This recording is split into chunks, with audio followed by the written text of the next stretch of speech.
கையை இறுக்கி பிடித்து கொண்டு தரையில் தொட வேண்டும். எவ்வளவு நேரம் வேண்டுமானால் இருக்கலாம். தலைக்கு ரத்தம் வந்து விடுகிறது. ஒரு பக்கம் முழங்கால் மடிக்கப்பட்டிருக்கிறது. பின்னால் உள்ள இடதுகால் நன்றாக இழுக்கப்படுகிறது. ஆண்குறிக்கு செல்லக்கூடிய நாடி நரம்புகள் எல்லாம் இழுக்கப்படுகின்றன. அதனால் அது தன்னுடைய செயலிழந்த நிலையை திரும்ப பெறுவதற்கு வழிவகை செய்கின்றது. மெதுவாக எழுந்திருங்க. நீண்ட நெடுமூச்சு வாங்கிக் கொள்ளுங்கள். சற்று பின்னால் வாருங்கள். பின்னால். இப்பொழுது இடது காலை முன்வைத்து இந்த வீரசம்பம் ஆசனத்தை செய்ய வேண்டும். இடது காலை முன்வையுங்கள். நல்ல தள்ளி வைக்கணும். இப்பொழுது இடது கையை தொடைக்குள் கொடுத்து முதுகில் வழியாக அடுத்த காலை பிடிக்க வேண்டும். அடுத்த கையை பிடிக்க வேண்டும். இறுக்கி பிடித்துக் கொள்ள வேண்டும்.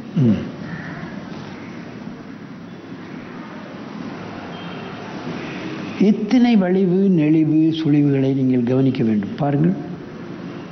இவைகளெல்லாம் வெள்ளையன் விளையாட்டுகள் இதெல்லாம் கிடையாது. பேஸ்கெட் பாலு, வாலிபாலு,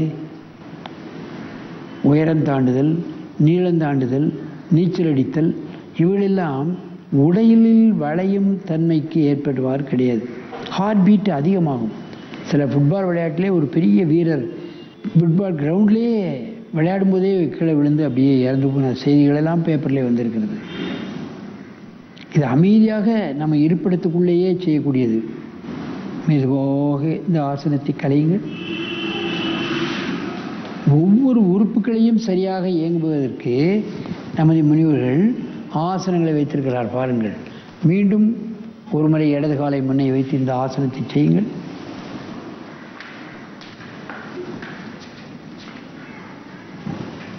கையை கீழே கொடுங்கள்.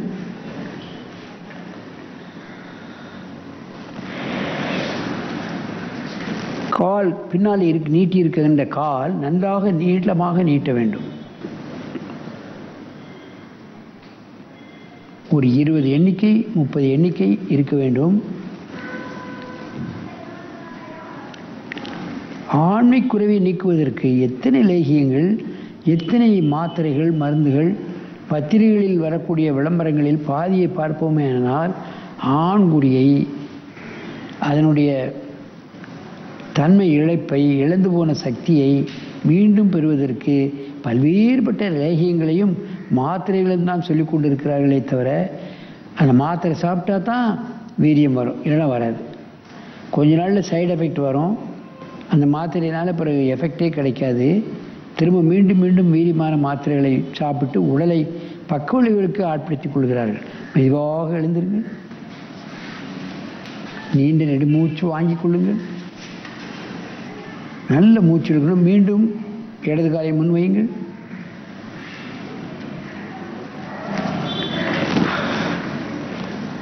குனிந்து மெதுவாக கையை தொடைக்குள் கொடுத்து முதுகு பின்னால் பிடிக்கிறதுக்கு முயற்சி பண்ணுங்க. மெதுவாக குனிங்க. தலையை நெத்தியில் மெதுவாக ஊனிக்கிடுங்க. இப்போ கால் நீட்டின பின்னால் உள்ள காலை நல்லா நீட்டு, முட்டை வெண்டு பண்ணாமல் நீட்டணும்.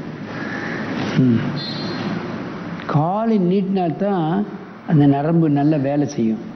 காலை நன்றாக நீட்டி விட வேண்டும். மெதுவாக இந்த ஆசனத்தை கலையுங்கள். நீண்ட நெடுமூச்சு வாங்கிக் கொள்ளுங்கள். இந்த ஆசனத்தை என் பக்கமாக திரும்பி செய்ய வேண்டும். என் பக்கமாக திரும்புங்கள். இப்போ வலது காலை முன்ன வைங்க. இடது காலை பின் வைத்து குனிந்து தொடை வழியாக கையை கொடுங்க.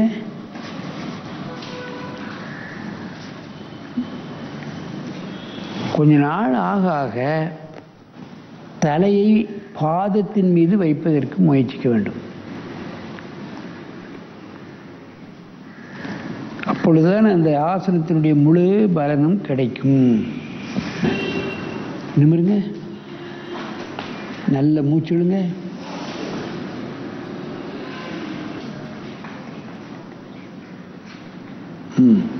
மெதுவாக குனிங்க. கையை இறுக்கி பிடித்துக் கொள்ளுங்கள்.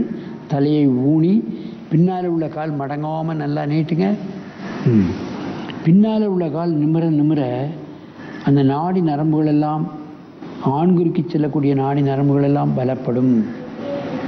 இதற்காக நீங்கள் பிரத்யேகமாக கடைகளிலே, மெடிக்கல் ஸ்டோரிலே விற்கப்படும் லேகியங்களையோ அல்லது வயகாரா மாத்திரைகளையோ சாப்பிட்டு உங்கள் உடலை கெடுத்து கொள்ள வேண்டிய அவசியமே இல்லை. இந்த ஆசனத்தில் அசுனி முத்ரா இருக்கிறது. அசுனி முத்ராவில் பல வகை இருக்கின்றது, அதை செய்ய வேண்டும். ஊட்டியானா நவுடி என்று இருக்கின்றது, அதை செய்ய வேண்டும். அதையெல்லாம் செய்தாலே நாம் ஒரு ஆண்தன்மை முழுமையாக பெற்ற ஒரு ஆண்மகனாக நாம் வாழ முடியும் என்பதை நீங்கள் தெரிந்து கொள்ள வேண்டும். மெதுவாக எழுந்திருக்கு. நீண்ட நெடுமூச்சு வாங்குங்கள். நன்றாக மூச்சை இழுங்கள். பின்பக்காக செய்கிறார்கள். என் அருமை நேர்களை பார்க்க வேண்டும். கால் எப்படி வைக்கப்பட்டிருக்கிறது, கையை எப்படி கொண்டு வருகிறார்கள் என்பதை பாருங்கள். கையை தொடக்கி கீழே கொண்டு போய் கையை சேர்த்து பிடிக்க வேண்டும். மெதுவாக கலையுங்கள். நேராக நிமிர்ந்து நல்ல மூச்சு வாங்கிக் கொள்ளுங்கள்.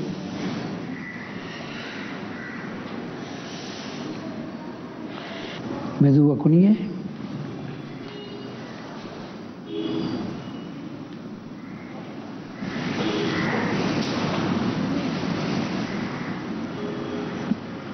எவ்வளோ நேரம் வேணாலும் இருக்காங்க பாருங்கள். இந்த உடல் ஃப்ளெக்சிபிலிட்டி இருந்தால் தான் எவ்வளோ நேரம் இருக்க முடியும். இதெல்லாம் ஆண்கள் பெரியவங்களுக்கு உண்டான ஆசனம்னா அவங்க கை ரெண்டையும் தரையில் வச்சே செய்யலாம். அதை நான் கடைசியாக சொல்லித்தரேன். மெதுவாக எழுந்துருங்க. நீண்ட நெடுமூச்சு வாங்கி கொள்ளுங்கள். இப்பொழுது இந்த ஆசனத்தை ஒருவருக்கொருவர் நேராக பார்த்து கொண்டு செய்ய வேண்டும். நீ அந்த கடைசிக்கு போயிருங்க, நீங்கள் வந்துடு, நீ அந்த கடைசிக்கு போ. அப்படி திரும்ப காலை முன்வைத்து இந்த ஆசனத்தை வலது காலை முன்வையுங்கள். காலை பின்னால் வை. கழி குனி குனி.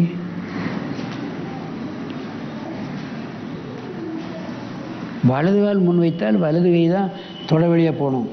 இடது கையை முதுகு பக்கம் கொண்டு போய் வலது கையை இறுக்கி பிடிச்சிடணும். கால் நேராக நிமிக்கப்படணும். பக்கவாட்டில் செய்கிறாங்க, நீங்கள் நல்லா கவனிக்கலாம். தலை எப்படி இருக்குது, கை கால்கள் எப்படி இருக்குது, எங்கே பிடிக்கிறாங்க என்னதெல்லாம் உங்களுக்கு நல்ல தெரியும். ஆனால் எவ்வளவு பெரிய குண்டானவர்களோ அல்லது பழுவிழந்தவர்களோ முடிந்த அளவுக்கு இதை செய்யணும். ஆரம்ப கட்டத்தில் முழுமையாக செய்ய முடியாது. முடிந்த அளவு செய்தாலே உங்களுக்கு முழு பலனும் கிடைக்கும்.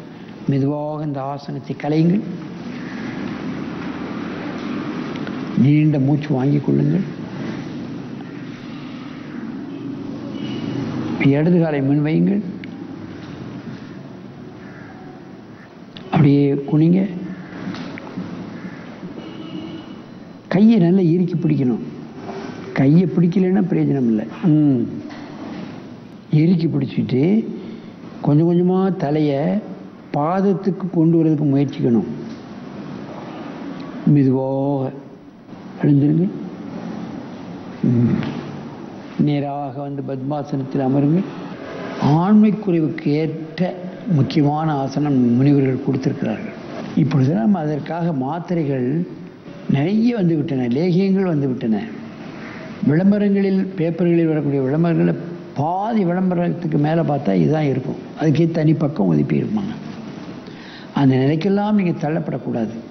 நீங்களே இது போன்ற ஆசனங்களை செய்து தனக்கு ஏற்பட்டிருக்கின்ற ஆண்மை குறைவுகளை நீக்கி என்றும் ஆரோக்கியமாக இனிது நெடிது வாழ வேண்டும் என்று கேட்டு உங்களிடமிருந்து விடைபெறுவது ஆசனம் ஆண்டியப்பன். வணக்கம். பல்லாண்டு வாழ்ந்திட இயற்கையோடு இயைந்த வாழ்க்கை முறை